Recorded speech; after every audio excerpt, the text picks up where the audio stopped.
પાટણ નગરપાલિકા વિસ્તારમાં આવેલ વોર્ડ નંબર 4 માં આવેલ સિદ્ધરાજનગર અને રાજનગર સોસાયટીની અંદર છેલ્લા 20 દિવસથી ભૂગર્ભ ગટર ઉભરાઈ રહી છે. ભૂગર્ભ ગટર ઉભરાવાની સમસ્યાને લઈ સોસાયટીના રહીશો દ્વારા વારંવાર ભાજપના ચૂંટાયેલા કોર્પોરેટરોને રજૂઆત કરવામાં આવે છે. પાટણ નગરપાલિકાના પ્રમુખને રજૂઆત કરવામાં આવે છે. પાટણ નગરપાલિકાના વહીવટીતંત્રને પણ રજૂઆત કરવા છતાં છેલ્લા 20 દિવસથી ઉભરાતી ભૂગર્ભ ગટરની સમસ્યામાં કોઈ પણ જાતનો ફેરફાર થવા પામ્યો નથી. આજ રોજ તારીખ 27/5/2025 રોજ સવારે ભૂગર્ભ ગટર ઉભરાવવાથી લોકોના ઘર સુધી ભૂગર્ભ ગટરના પાણી પ્રવેશી ગયા છે.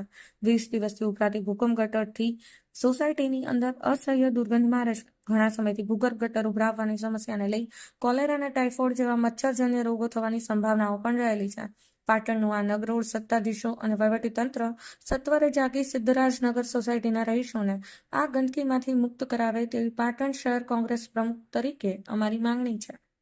Bureau report, Patan news 24, Patan. નગરપાલિકા વિસ્તારમાં આવેલ વોર્ડ નંબર 4ની અંદર સિદ્ધરાજ સોસાયટી અને રાજનગર સોસાયટીમાં છેલ્લા 15થી 20 દિવસ સુધી ભૂગર્ભ ગટરના પાણી ઉભરાય છે. વારંવાર નગરપાલિકાના ચૂંટાયેલા કોર્પોરેટરો તેમજ નગરપાલિકાના પ્રમુખ અને સ્થાનિક વહીવટીતંત્રને જાણ કરવા છતાં વારંવાર આવી અને પાછા જાય છે, પરંતુ આ સમસ્યાનો ઉકેલ આવતો નથી. આજે સવારે ભૂગર્ભ ગટર ઉભરાવાથી લોકોના ઘરોની અંદર સુધી ભૂગર્ભ ગટરના પાણી પહોંચી ગયા છે.